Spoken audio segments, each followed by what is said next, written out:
Mass evictions in Miami, specifically in some of the more rundown parts of town. We want to make sure that everybody got housing. We want to make sure that everybody is taken care of. We don't want nobody out here in these streets, but at the same time, there's a debate that's raging. And the debate is, you can't stay nowhere where you ain't paying to be. All right? In Miami, let me say this before we jump into this particular story. In Miami and in South Florida in particular, Florida in general, but especially in South Florida, it's a lot of suffering. It's a lot of suffering.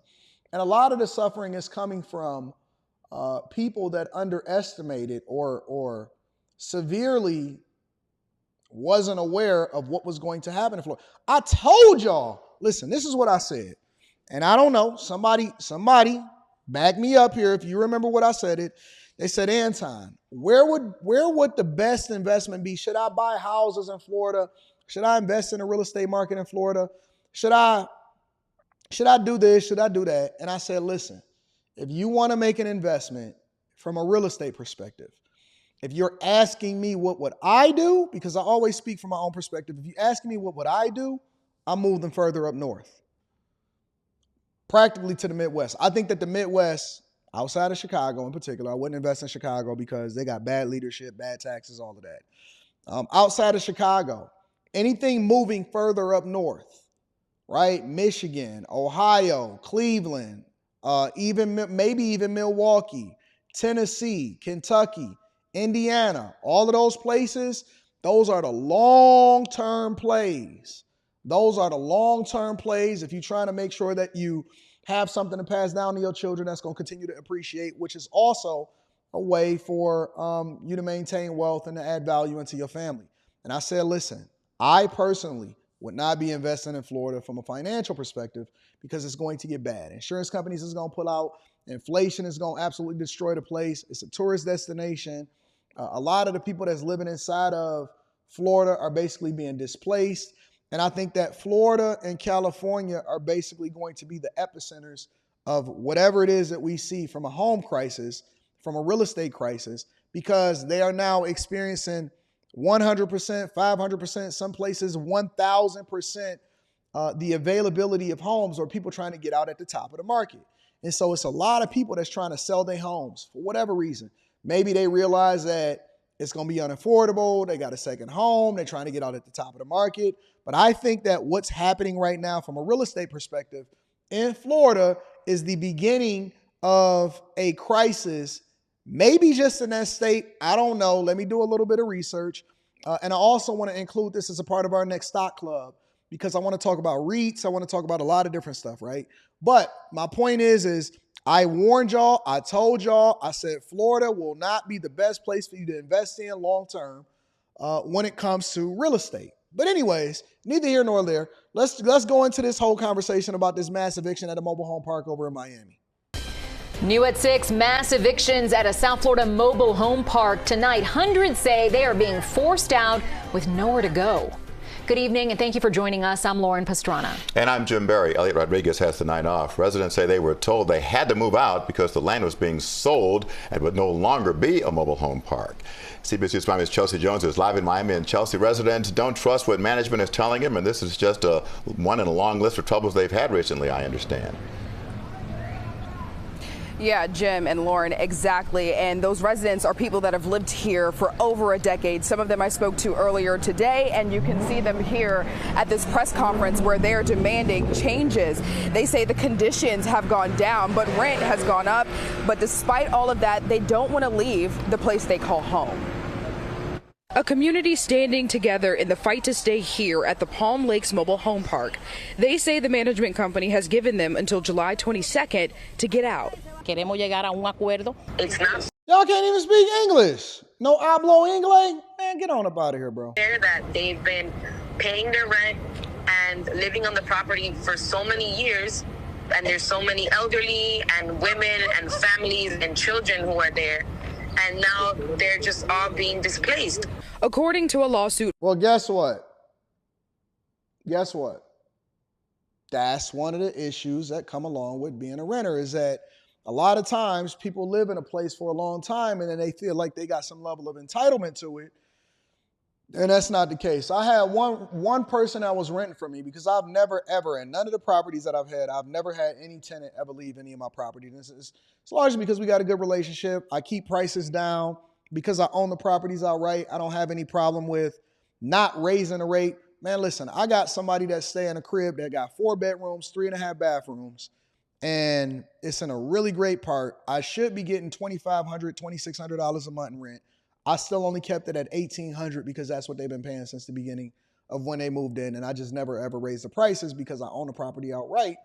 So I could make more money, but I tend to be a good person. And I think that you can do both. You can be profitable and you can be blessed while at the same time not raising prices. And I think that a lot of these companies and a lot of these business owners, what the problem is that y'all start to get into a situation where y'all are subjected to the mortgage companies, interest rates or whatever. And so you got to raise the rate of the rent to meet the expectations of what you required to pay from the bank.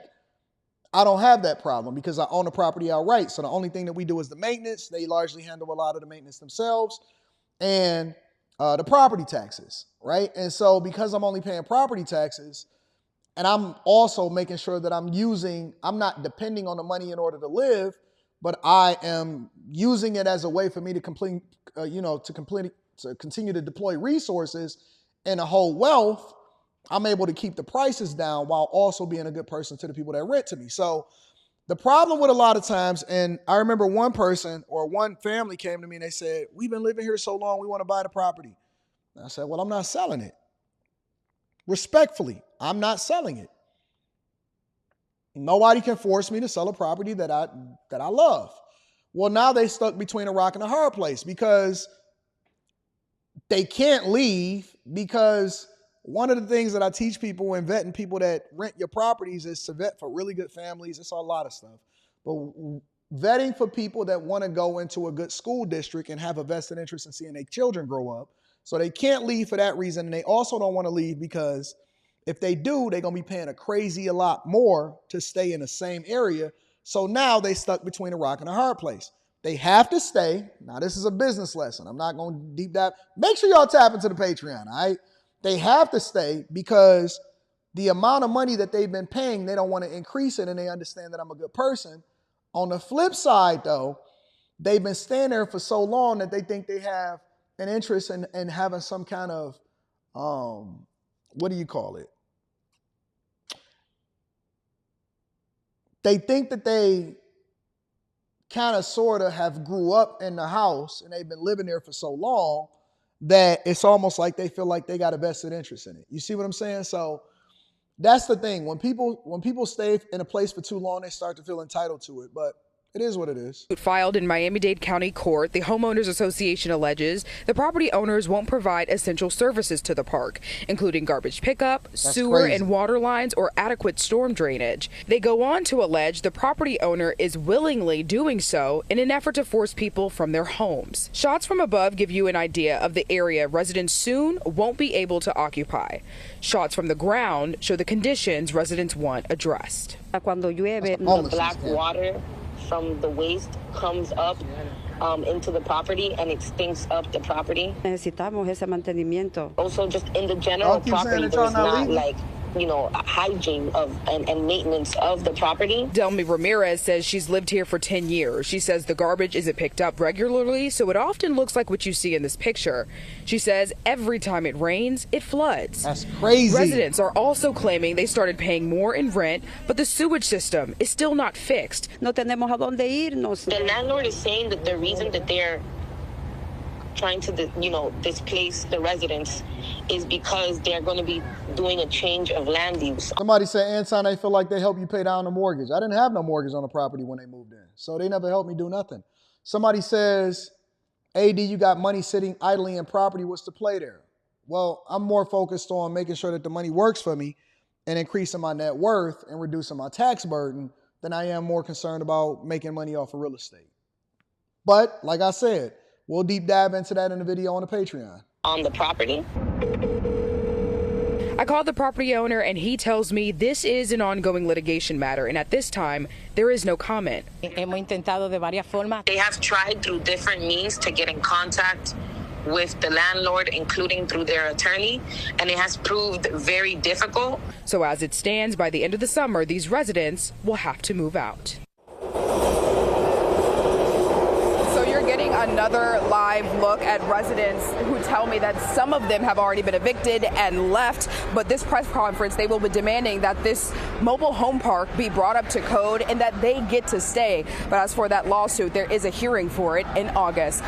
So here's the problem, okay? On one hand, you can say, well, the people are being treated horribly, and you know, it shouldn't be flooding when it rains and all of this stuff. I suspect that a lot of those people are not just invested in that community because they've been living there for a long time, but because they found a place that would allow for them to be there, and a lot of them probably is not even here legally. That's number one, because we know that Florida, specifically Miami, is a place where a lot of people migrate over here illegally, and then they get jobs or whatever, and so they're looking for a cheap place to stay. They build up communities or whatever, and so on and so forth. The other side of it is that, you know, because you should have trash pickup, sewage, all of that, everything should be maintained. The other side of it is that they had over a year, and they've been informed that this is going to be a mass removal. Everybody We're live in go. Miami. Everybody got to go, right? We're no longer going to keep the mobile home park here. What I think is really happening, and this is what the management company is not communicating over to the people, which they don't have any obligation to, because they told them over a year ago, hey, within a year, everybody got to be out of here. By July, you got to be gone. Mobile home park is going to be gone. What's happening in Miami, and you can see it happening in Wynwood, is gentrification is real. They are building that place up even more, and people are investing, and I believe that they're trying to sell, or there's a deal pending to sell the property so that they can then convert that over and then be able to develop it. You can see it in the background. You can see it in the background. If you're looking in the background and you see all of the palm trees and the buildings and the road, and then you look over there to the left, you're going to be displaced. You're not going to be chilling in Miami. You're not just going to be chilling in a prime location and think that that real estate, the value of that property is not greater as a result of them letting it go. They don't have no obligation to you. That's what's called capitalism. And so that's what I think is really happening. Unfortunately, people got to be displaced as a result of it. On the flip side, nobody owes you anything, and they gave you ample opportunity over a year in order to get yourself together to get up out of there. So you protesting and saying, oh, they shouldn't be able to do this. I don't think that that's going to happen, because even a city and even a state has a vested interest in continuing to bring in more dollars. So that's what's happening over in Miami. Mass evictions, things happening in these streets. And the people are going to continue to be displaced.